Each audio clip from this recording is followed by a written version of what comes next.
All right. As far as injuries go, Zane Anderson has a shoulder sublux, we call it. So, but it's stable, so he's making progress there. Frank Clark was sick. Jennings, concussion, and then Lucas with the knee surgery. Everybody else practiced. It was good to get Jody some work back out there. We're ramping him kind of back up, so he was able to do the front part of practice. As far as the game goes, we'll go quarters for the quarterback. So we've got 4 quarterbacks. Each one will get a quarter. And then their group will kind of follow along with that. Try to get the young guys the majority of the reps as we go and make sure they get enough work. All right, with that, time's yours. Coach, Omar Bayless left practice early as well. Do you know what was wrong with him? Yeah, Bayless. Let me tell you, Herbie, doggone it. Just his lower back tightened up. Yep. All right. Coach, for a guy like Crump, that doesn't get many reps out, what are you expecting to see from him? Yeah, so I want to see execution. I want to see how he controls the huddle and the offense, how he handles the bright lights, right? Although the lights won't be on, but just see how that goes with that. Last year, the first year of the 3-game exhibition season, and I'm just wondering if anything you learned from that experience that you take into this year, or just anything, or just the way you pursue participation or anything like that? Yeah. So I was good with the 3 games. I mean, we can still get our work done. There's a balance there, letting the ones get a little bit of work, and the guys that are going to play in the game, and still have the competition at certain positions, and then most of all get the young guys a look. So that when we have to make these cuts, it's as hard as it can be on Brett and myself. A lot of teams have been kind of slowing down and tempering down their starters playing. Do you ever feel like you ever want to change, or are you just going to keep going the way you want? I'm not saying it won't change. I mean, I'm never going to say never, but I think it's good to kind of get the juices going, get yourself out there, and even if it's a limited amount of plays, prepare yourself mentally to go play. And I think that's something you can get. I'm not saying it's wrong what the other people are doing. That's kind of where my comfort is with it. Coach, you mentioned the cuts, and the first ones are coming up next week.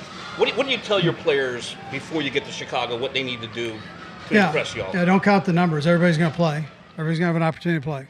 So when you have a chance to play, play. But don't start counting numbers. This guy's here, I'm on 3rd team, he's on 2nd. Don't do that. Just go play. Can you tell from looking at him on practices and being in meetings who's going to step up and be great in games and who's going to fall back? Well, you have an idea. You got to see. There's always somebody that surprises you, at least one person. So. You don't game plan a lot for these games, but what would you deem success for Patrick in his quarter once he checks out of the game?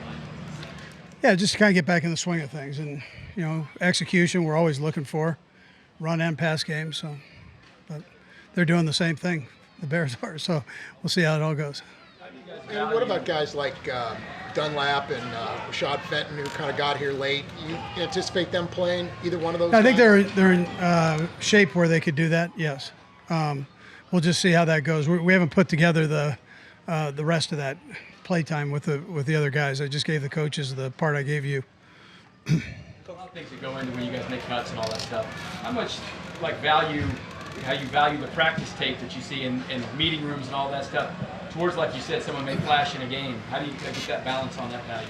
Yeah, listen, I mean, you do. I mean, the way we practice is fast, and we do that for a reason, and so we can evaluate.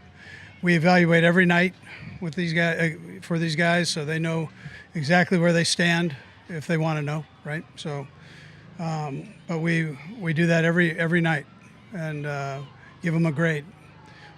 So, sorry, I think this is part of it, though.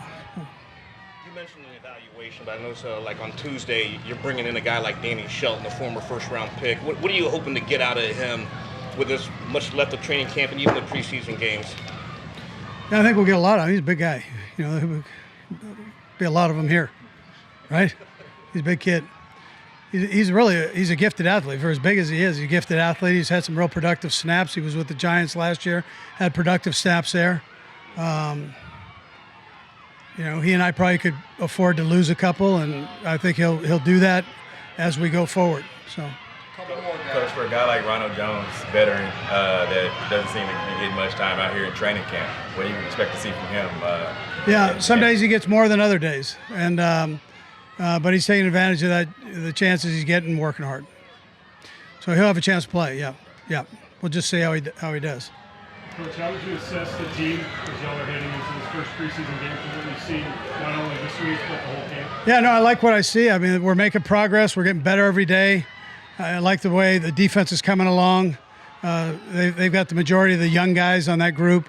I like the offense and the compete there with the new players and a couple of the young guys. I like that. I'm curious to see how the younger guys do in games. I've seen the older guys play before, but I want to see those younger guys see what they can do. All right. Thank you. Yep.